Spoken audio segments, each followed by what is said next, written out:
Hi guys, welcome to Talk to Rachel and welcome to Rachel's Book Club. Você que está me seguindo sabe que eu estou fazendo uma edição de Natal do Rachel's Book Club. Rachel's Book Club é um clube de livro totalmente gratuito que eu faço nas minhas redes sociais para ajudar vocês a colocar a leitura no seu dia a dia em inglês, ok? Nossa edição é sobre o Christmas Carol. Você consegue achar todas as informações sobre o Christmas Carol lá no meu grupo de Telegram, incluindo a transcrição dos vídeos, onde você pode comprar o livro se você quiser e também glossários e quizzes sobre o conteúdo, ok?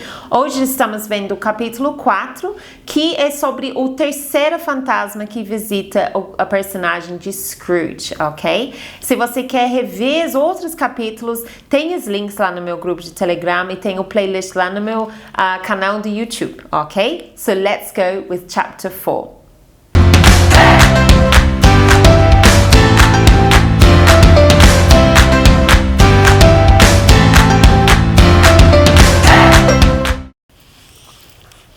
Chapter 4, The Last of the Spirits. The third spirit will come at midnight. Scrooge suddenly remembered the words of Jacob Marley's ghost, and lifting his eyes, saw a spirit all in black coming slowly towards him. It was a tall, silent figure wearing a long black robe, which hid its head and body. When it came close to him, it stopped and pointed onwards with one hand. Scrooge was more afraid of this spirit than he had been of the others, and his voice was shaking as he asked, "Are you the spirit of Christmas yet to come?" The ghost neither spoke nor moved, but still pointed onwards. "Are you going to show me shadows of the things which haven't happened yet, but will happen in the future?" Scrooge asked. There was no answer. "Ghost of the future," he continued, "you frighten me very much, but I think you can help me change my life. I'll be very grateful to you if you show me the future. Won't you speak to me?" Again, no reply. "Well, show me the way, spirit," said Scrooge finally. "The night is passing and the time is valuable to me, you know." The ghost moved away, with Scrooge following in its shadow. Suddenly they were in the heart of the capital, among the businessmen and moneylenders. The ghost pointed to one small group of men, so Scrooge went closer to listen to their conversation. "No, I don't know much about it," said one fat man. "I only know he's dead." "When did he die?" asked another man. "Last night, I think." "Why, what was the matter with him?" asked a third. "I've no idea," replied the fat man, looking bored. "Who cares?" "What's he done with his money?" asked a red-faced gentleman.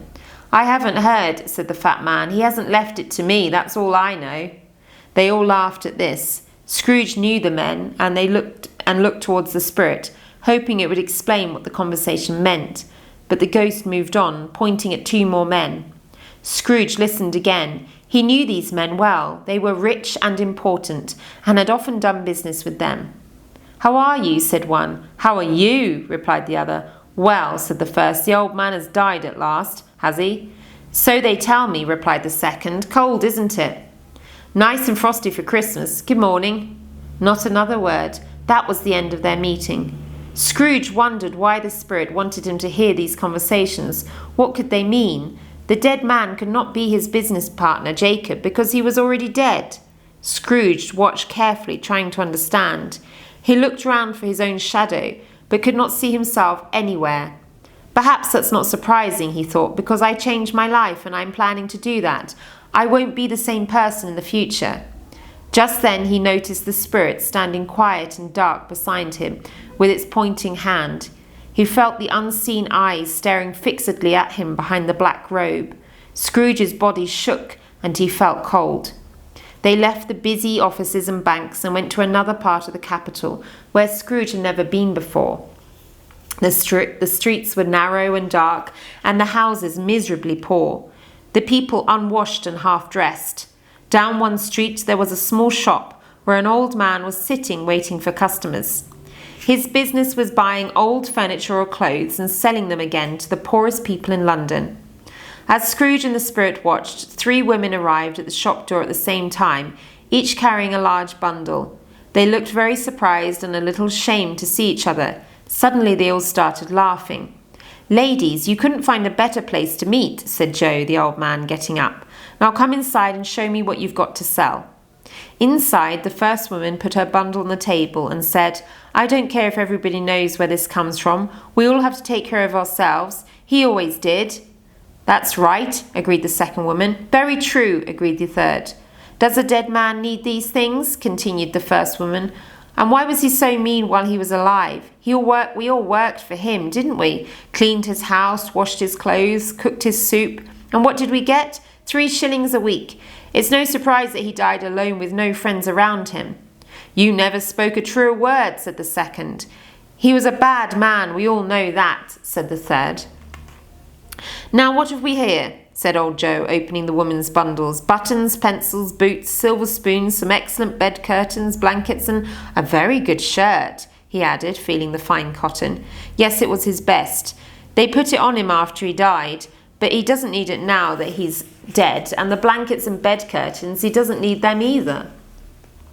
"You took the shirt of a dead body and the blankets and curtains off his bed while he was lying there. Well, well," said Joe, shaking his head. "Here's your money," and he counted out several shillings into the woman's hands. "Ha, ha, ha," laughed the first woman. "He frightened everyone away when he was alive, and we've made money out of him now that he's dead. Ha, ha, ha, ha." Scrooge felt sick and angry at the same time. "Spirit," he said, "I see now. I could be that unhappy man. Good heavens, what's this?" Joe and the women had disappeared, and Scrooge was standing in a dark room. Opposite him was a bed with no blankets or curtains. A light shone down from above onto the body of a dead man covered with a sheet. How sad, thought Scrooge, to die with no friends or family around him, to lie in an empty room with no candles or flowers, and to be robbed of his clothes, to know that nobody loves him because he loved nobody in his life. Money can't buy a happy life or a peaceful death.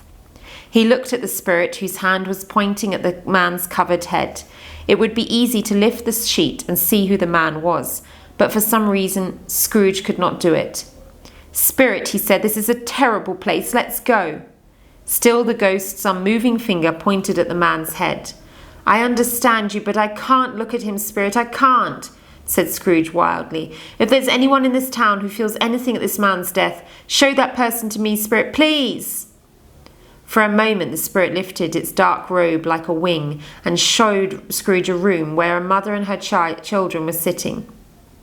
The young woman kept looking at the clock, and when her husband arrived, she hurried to meet him. What is the news?" she asked him worriedly. "Is it good or bad?" "There is still hope, Caroline," he replied. "How can there be hope if that hard, mean old man wants us to pay back the money now? They'll send us to prison. We haven't got enough to pay him." "He is dead, Caroline," answered her husband. "Thank God for that," cried the young woman from her heart. The next moment she realized what she had said. "Oh, I didn't mean that. I'm sorry if anyone dies. Perhaps the person who inherits his business will give us more time to pay the money back, and we'll have the money by then. Tonight we can sleep well, Caroline." "So, Spirit," said Scrooge in a broken voice, "you can show me only happiness at this man's death. It frightens me, Spirit. Show me, please, that there can be sadness at a death." The ghost took him silently through the streets to poor Bob Cratchit's house. The room seemed strangely quiet. The mother and her daughters were making a small white cotton shirt together, while the usually noisy Cratchit sat silently in a corner. Peter was reading a book, and Mrs. Cratchit put her work down on the table and covered her face with her hand. "The colour hurts my eyes," she said. "The colour, oh, poor Tiny Tim." "They're a little better now," she went on. "It's difficult to work by candlelight, and I don't want to show red eyes to your father when he comes home." "He's a bit late," said Peter, "but I think he's walked more slowly these last few days, Mother." They were very quiet again. At last she said bravely, "I've known him walk with Tiny Tim in his arms very fast indeed." "So have I," cried Peter, "often. But he was very light to carry, and your father loved him so much. And there's your father at the door now." She got up quickly to kiss Bob as he came in. He looked tired and thin, and needed his long scarf. Poor man. Martha took his boots and scarf off, and Belinda brought him his tea, and the little Cratchit sat close to him. He was very cheerful with all of them, and was pleased with the little shirt that his wife and daughters were making. "It'll be ready long before Sunday, won't it?" he said. "Sunday? You went there today then, Bob?" asked his wife. "Yes, my dear, you'd love to see it. It's a beautiful green place, but you'll see it often. I promised him that we would go there every Sunday. My little child," cried Bob, hiding his face in his hands. He had loved the boy very much. He went upstairs to the quiet bedroom where the child lay. Poor Bob sat down beside him, and when he felt calmer, he kissed the little face and went downstairs again, almost happy. "My dears," he said to his children, "one of these days some of you will marry and leave home. In a few years' time, perhaps all of you will. But I'm sure none of us will ever forget Tiny Tim, will we?" "Never, father," they all cried. "And I know," said Bob, "that when we remember how patient and gentle he was, although he was only a little child, we won't argue among ourselves. We'll remember poor Tiny Tim and love each other." "We will, father," they all cried again. "I am very happy," said Bob. "I am very happy." Mrs. Cratchit kissed him. His daughters kissed him. The two young Cratchits kissed him, and he and Peter shook hands. "Tiny Tim, your goodness lives on in our family." "Spirit," said Scrooge, "I know that you will leave me soon. Tell me who that dead man on the bed was." No answer came in words, but the ghost of Christmas yet to come took Scrooge through the streets of London again. "Wait a moment," said Scrooge. "We're passing my office. Let me see how I shall look in the future." The spirit stopped. Its hands was pointing away from the office, but Scrooge hurried up to the window and looked in. It was an office still, but not his. The furniture was not the same. The figure in the chair was not himself. The ghost continued to point onwards, and Scrooge followed. They reached a church and entered the churchyard. Here, among the untidy graves and the uncut grass, lay the miserable man whose name Scrooge would soon learn. It was a lonely place, most suitable for a man so unloved. The spirit stood and pointed down at one of the graves. Scrooge was strangely afraid. "Before I look more closely at the gravestone," he said, "answer me one question. Are these the shadows of the things that will be, or are they only shadows of things that may be?" Without replying, the ghost pointed silently down at the grave. Scrooge moved forwards and, following the finger, read on the stone his own name, Ebenezer Scrooge. "Am I that man who was lying on the bed?" he cried. The spirit pointed from the grave to him and back again. "No, spirit, no, oh no!" The finger was still there. Scrooge fell to the ground in front of the ghost, holding its long dark robe. "Spirit, listen, I am a changed man. I have learnt my lesson from you spirits. Why show me this terrible end if there's no hope for me?" For the first time the hand appeared to shake.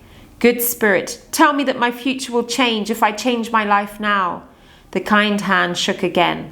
"I will remember the past and think of the future. I will be good to other people. I will keep Christmas in my heart and will try to be kind and cheerful and merry every day. Oh, tell me I can clean away on the writing on this stone." Wildly he shook and caught the ghostly hand and held it for a moment, but the spirit was stronger than him and pulled its hand away. Just then Scrooge noticed that something strange was happening to the spirit. It was getting smaller and suddenly became a bedpost.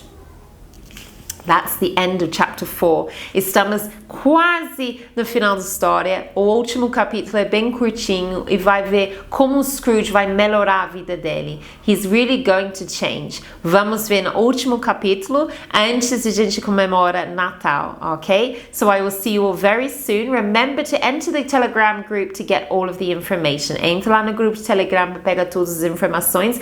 Lembra de comentar, compartilhar. Assim eu vejo vocês estudando junto comigo. I hope you enjoyed this chapter and I'll see you for the last one very soon.